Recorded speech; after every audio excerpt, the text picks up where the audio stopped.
नमस्कार, मेरा नाम है अभ्युदय यादव और आप देख रहे हैं पॉडकास्ट विद अभ्युदय। आज हमारे शो में कोई मेहमान नहीं बल्कि हमारे घर के ही आदमी हैं जो हमेशा डांटते रहते हैं और सवाल पूछ पूछ कर परेशान कर देते हैं।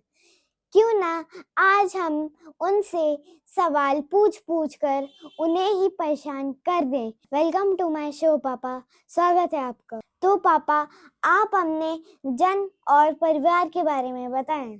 धन्यवाद अभ्युदय। जन्म स्थान वहां मेरा जहां मां सीता ने जन्म लिया। बिहार के सीतामढ़ी जिले में मेरा जन्म हुआ।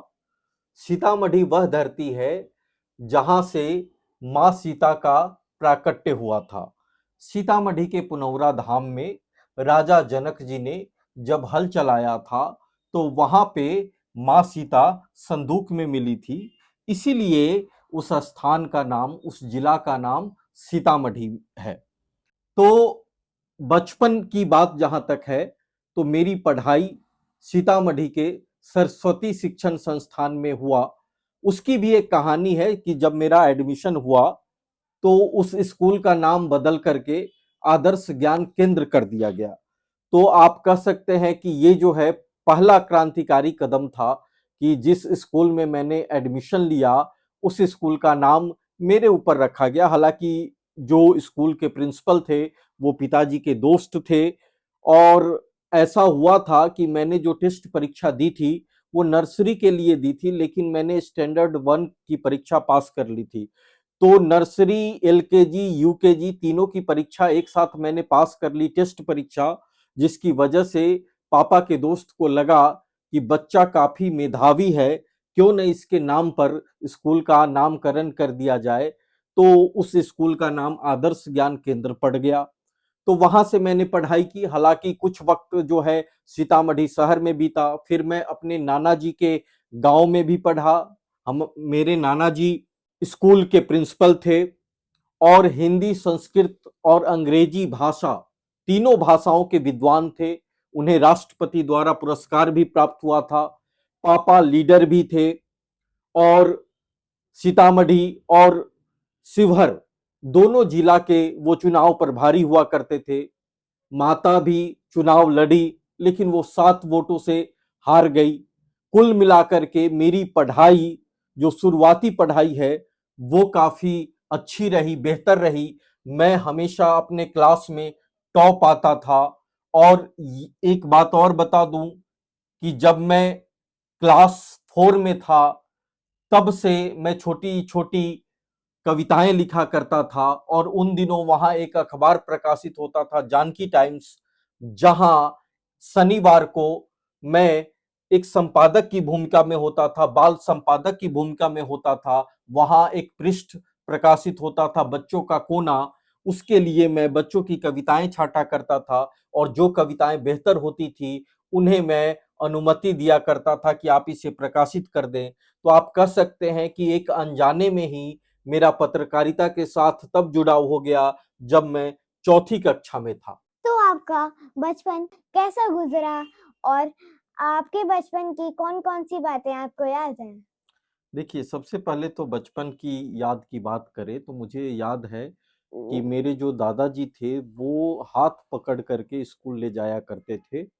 और वो हमेशा इस बात पर जोर देते थे कि बाएं हमेशा चला करें, क्योंकि उन दिनों जो है सड़कों पर ट्रक वगैरह, बसें वगैरह चला करती थी और काफी कम दूरी पर स्कूल था, तो किसी वाहन से जाने की आवश्यकता नहीं थी। लेकिन वो हमेशा जो है वो बाएं चलने की सलाह दिया करते थे। दूसरी बात ये है कि वो स्कूल में बैठा करते थे शुरुआती दिनों में, और लगभग जो है बीच में थोड़ा बहुत इधर उधर टहल करके आ जाते थे, लेकिन वो जब तक कि मैं स्कूल से लौटता नहीं तब तक वो वहां बैठे रहते थे।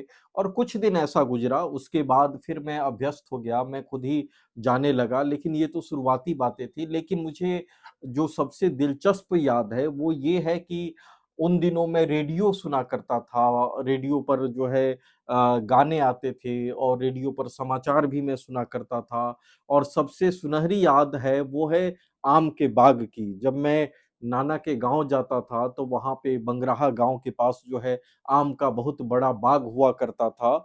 और जब आंधी तूफान आते थे तो उस समय हम लोग जो है बोरी लेकर के निकल पड़ते थे और तेज आंधी में रात के तूफान में आम के बाग में जाया करते थे और पूरे बाग में जो आम गिरे पड़े होते थे उनको हम लोग लूटते थे।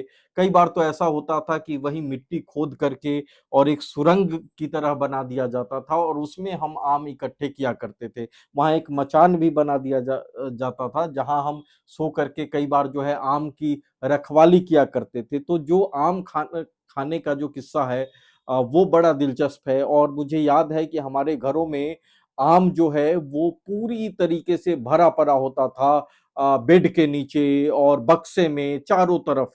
और खाने का आलम ऐसा था कि जैसे सुबह में हम चूड़ा आम खा रहे होते थे, दोपहर में रोटी आम खाते थे, फिर उसके बाद चावल आम खाते थे।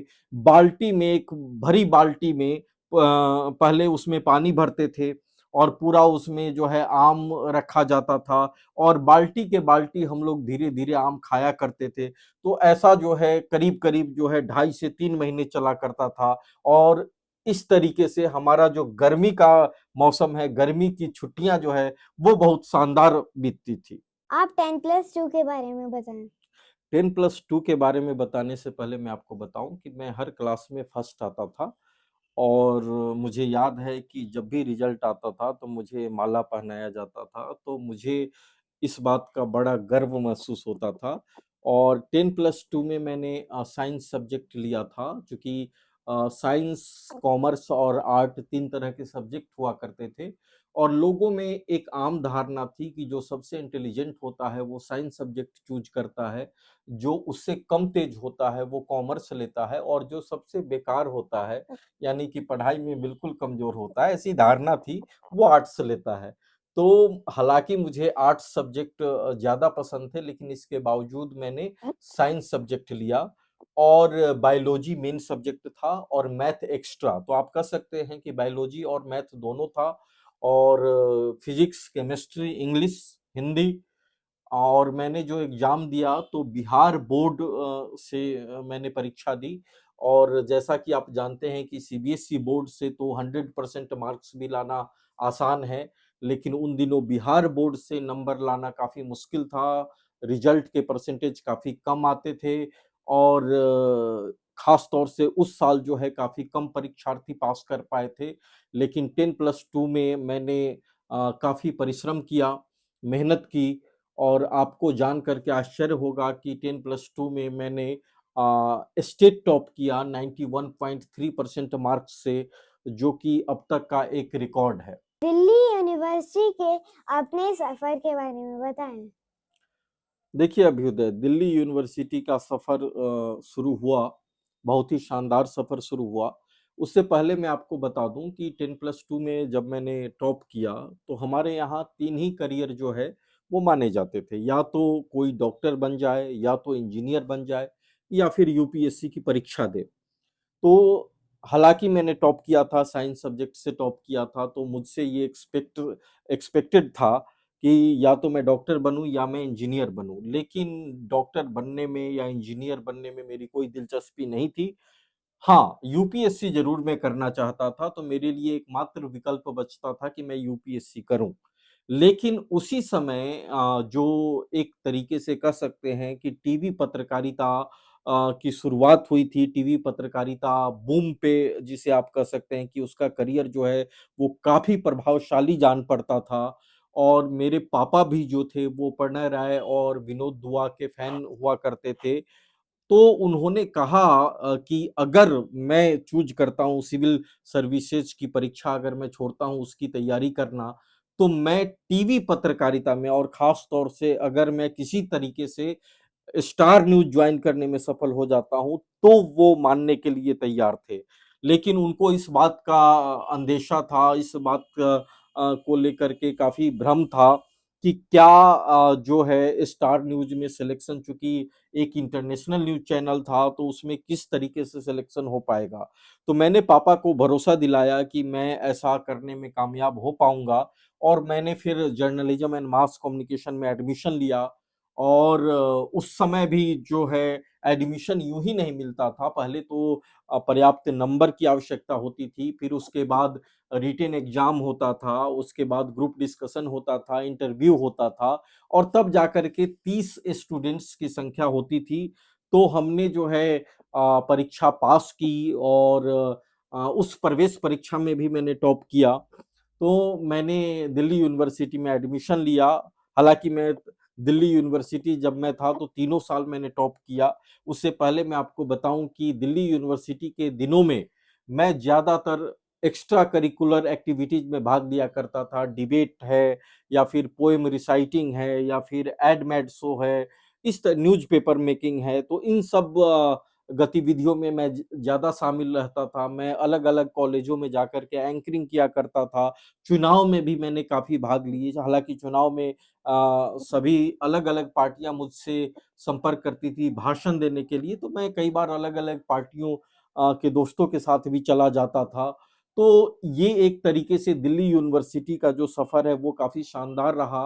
और जब थर्ड ईयर में मैं पहुंचा तो शीला दीक्षित ने, जो कि दिल्ली की उस वक्त की सीएम थी, उन्होंने मुझे दिल्ली यूनिवर्सिटी में बेस्ट स्टूडेंट के अवार्ड से सम्मानित किया। तो कुल मिलाकर के दिल्ली यूनिवर्सिटी का जो सफर रहा वो काफी शानदार रहा, अद्भुत रहा। और मैं समझता हूँ कि दिल्ली यूनिवर्सिटी के जो वो दिन हैं वो मेरे जीवन के सबसे सुनहरे दिन हैं। और दिल्ली यूनिवर्सिटी का वाकई में कोई जवाब नहीं। शानदार यूनिवर्सिटी, और एक तरीके से जो उस समय जो वो दिन गुजरे वो मैं कभी भुलाए नहीं भूलूंगा। आप अपने करियर के बारे में विस्तार से बताएं। देखिए अभ्युदय, करियर मेरा शुरू हुआ द इंडियन एक्सप्रेस ग्रुप से, जनसत्ता से। और जनसत्ता में मैंने काम किया। फिर उसके बाद मैंने ऑल इंडिया रेडियो में काम किया। मैं आपको एक चीज बता दूं कि जनसत्ता में जो मैंने काम किया वो एक अद्भुत अनुभव रहा। श्रीश मिश्रा उस समय हुआ करते थे संपादक। और उन दिनों में जनसत्ता में जो ट्रेनिंग पा लेता था, कहा जाता था कि जिसने जनसत्ता में काम कर लिया उसे टीवी पत्रकारिता में काफी महत्व दिया जाता था। बहुत बड़े बड़े पत्रकार जो हैं वो जनसत्ता से निकले हैं, और उन्होंने जो है जनसत्ता में काम किया है, और वो कल होकर के आगे जाकर के वो काफी बड़े पत्रकार बने। तो जनसत्ता में मैंने काम किया, वहाँ भाषा की बारीकियां सीखी, और बेहतर जिसे आप कह सकते हैं, भाषा मेरी शुरू से अच्छी थी, लिखने में मैं दक्ष था। और जनसत्ता के बाद जो है मैंने ऑल इंडिया रेडियो में काम किया। ऑल इंडिया रेडियो में मैंने रिपोर्टिंग की, हिंदी न्यूज रूम में काम किया, और अलग अलग नेताओं के पास जाकर के मैंने जो है उनकी बाइट्स ली। तो ऑल इंडिया रेडियो में काम करने का अनुभव भी काफी शानदार रहा, काफी जबरदस्त रहा। उसके बाद जो है मेरा सपना था कि देश के सबसे बड़े चैनल में काम करूं, जो कि सबसे लोकप्रिय चैनल उस समय था, वो आज तक। तो आज तक में मैंने काम किया, और आज तक में पुण्य प्रसून वाजपेयी जी के साथ काम किया। उसके बाद आज तक के बाद उस समय जो एक तरीके से आप कह सकते हैं कि बहुत बड़ा जो है सपना हुआ करता था किसी भी पत्रकारिता के क्षेत्र में जो करियर बना रहा है उसके लिए, और वो सपना लगभग नामुमकिन सा सपना था, वो था कि स्टार ज्वाइन करना। और जैसा कि आप जानते हैं, स्टार का मतलब है satellite TV for Asian region. और न्यूज कॉरपोरेशन के मालिक थे रुपर्ट मर्डोक, जो कि उनको मीडिया मुगल कहा जाता था।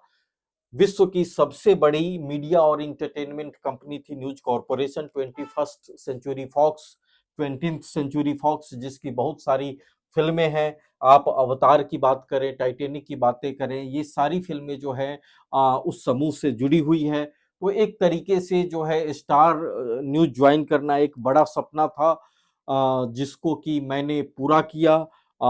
उसमें काफी चयन प्रक्रिया काफी लंबी चौड़ी थी, और एक ही सीट थी, एक ही वैकेंसी थी। तो किसी भी तरीके से आप समझ सकते हैं कि उस समय कितना मुश्किल रहा होगा। तो मैंने ज्वाइन किया। स्टार ज्वाइन करना अपने आप में जैसे ओलंपिक में पदक जीतने के बराबर था। तो स्टार न्यूज मैंने ज्वाइन किया, और स्टार न्यूज में इंसाफ का तराजू जो एक लोकप्रिय शो था, और उस शो के एंकर थे अभी जो आज तक के लोकप्रिय एंकर हैं सईद अंसारी, और जो बीजेपी की राष्ट्रीय प्रवक्ता हैं साजिया इल्मी। तो ये दो प्रमुख एंकर हुआ करते थे। और उसके बाद मैंने बहुत सारे शो बनाए, न्यूज से जुड़े हुए शो, काफी डिबेट शो मैंने बनाए। फिर उसके बाद जो है मॉर्निंग न्यूज बनाया मैंने, फटाफट खबरें बनाई, न्यूज के क्षेत्र में जो है 9 PM एबीपी लाइव बनाया, 24 घंटे 24 रिपोर्टर बनाया, अलग अलग शिफ्ट में काम किया।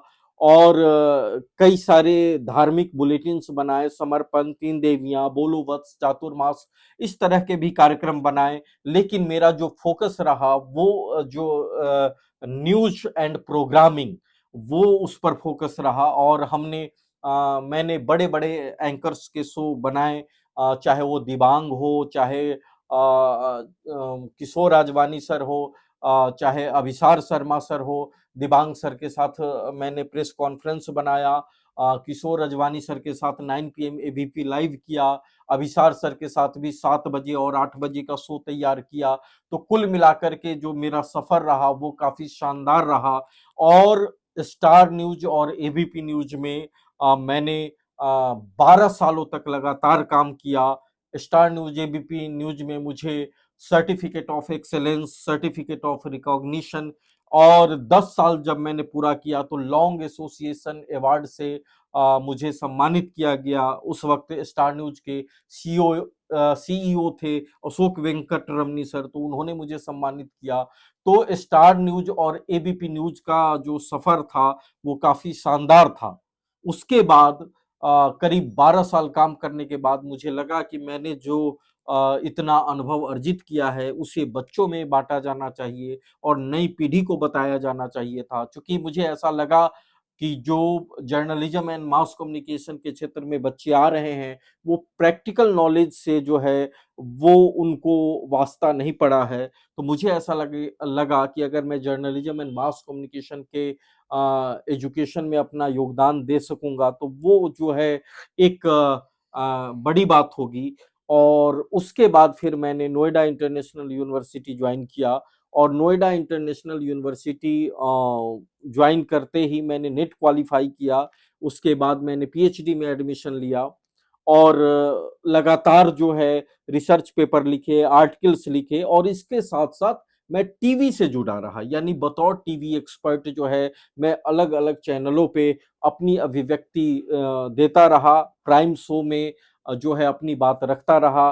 तो कई सारे चैनल्स जैसे इंडिया न्यूज है, एपीएन न्यूज है, खबर फास्ट न्यूज चैनल है, प्राइम न्यूज है, तो ये सारे जो चैनल्स हैं इन पर जो है मैं लगा, प्राइम न्यूज है, तो इन सब चैनलों पे मैं आज भी अपनी बात रखता हूँ। इसके अलावा दूरदर्शन का जो चैनल है ज्ञान दर्शन, उस पर मैंने लाइव शो किया था 1 घंटे का। और अलग अलग सेंट्रल यूनिवर्सिटी जैसे महात्मा गांधी सेंट्रल यूनिवर्सिटी में मुझे डिस्टिंग्विश्ड स्पीकर के विशिष्ट वक्ता के तौर पे बुलाया गया, दिल्ली यूनिवर्सिटी में प्रमुख वक्ता के तौर पे बुलाया गया, और हाल ही में दिल्ली यूनिवर्सिटी के जर्नलिज्म एंड मास कम्युनिकेशन का जो ओरिएंटेशन कार्यक्रम था उसमें मुझे गेस्ट ऑफ ऑनर के तौर पे बुलाया गया।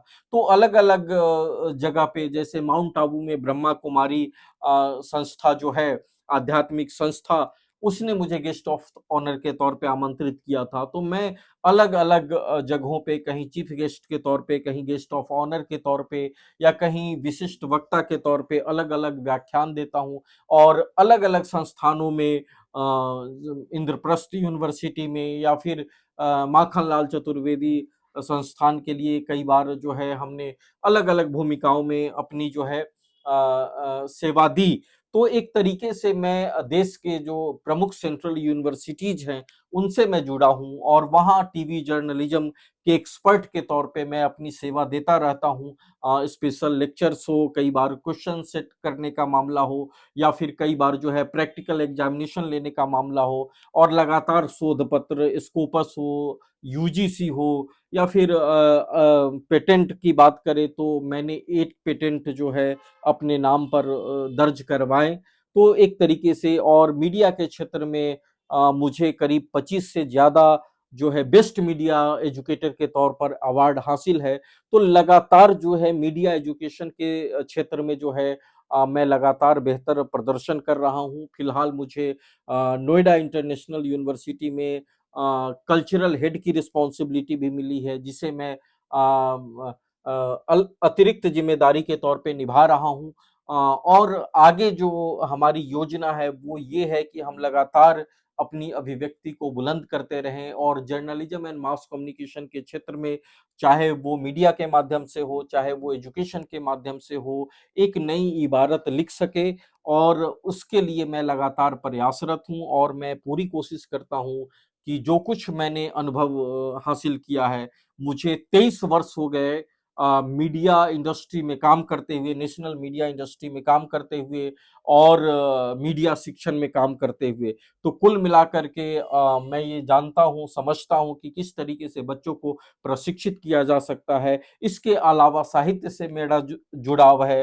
मैं आपको एक चीज बता दूं कि लाल किला कवि सम्मेलन जो होता है, जो कि देश का सबसे बड़ा कवि सम्मेलन होता है और उसे दिल्ली सरकार और हिंदी अकादमी आयोजित करती है, और उसमें काव्य पाठ कर लेने के बाद ये माना जाता है कि जिसने उसमें काव्य पाठ कर लिया वो एक राष्ट्रीय कवि हो गया। तो मैंने लाल किला राष्ट्रीय कवि सम्मेलन में भी जो है 2017 में काव्य पाठ किया था। और मेरा एक काव्य संग्रह है अक्षर अक्षर आदर्श, जो मेरा काव्य संग्रह है अक्षर अक्षर आदर्श, वो जापान के ओसाका यूनिवर्सिटी में भी जो बच्चे हिंदी सीखते हैं वो भी पढ़ते हैं, और वो अंतर्राष्ट्रीय स्तर पर लोकप्रिय है। और वो ऐसी किताब है जिसमें करीब जो है 250 लोगों ने उसमें जो सेलिब्रिटी हैं, जो राजनीति के क्षेत्र से हैं, जो साहित्य के क्षेत्र से हैं, जो मीडिया के क्षेत्र से हैं, उन्होंने उस किताब के बारे में संक्षेप में राय रखी है। वो उस किताब में प्रकाशित है। तो मुझे ऐसा लगता है कि इस तरह की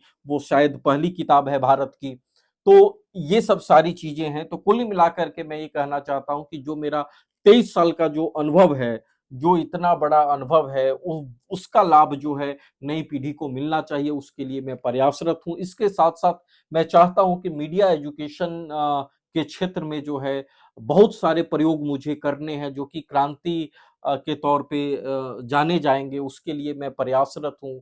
तो ये अब तक का जो है सफर है। धन्यवाद पापा कि आप मेरे शो पे आए, और दर्शकों आपका भी धन्यवाद कि आपने इतने धैर्य से बातों को सुना। और वन्ना मीडिया को लाइक, सब्सक्राइब, शेयर करें और कमेंट में बताएं कि आपको ये शो कैसा लगा। बहुत बहुत धन्यवाद अभ्युदय, आपने बहुत अच्छे से सवाल पूछा और इस शो के लिए आपने जो मेहनत की, और मैं आपसे ये कहूँगा कि इस तरह के पॉडकास्ट आप आगे भी करते रहें।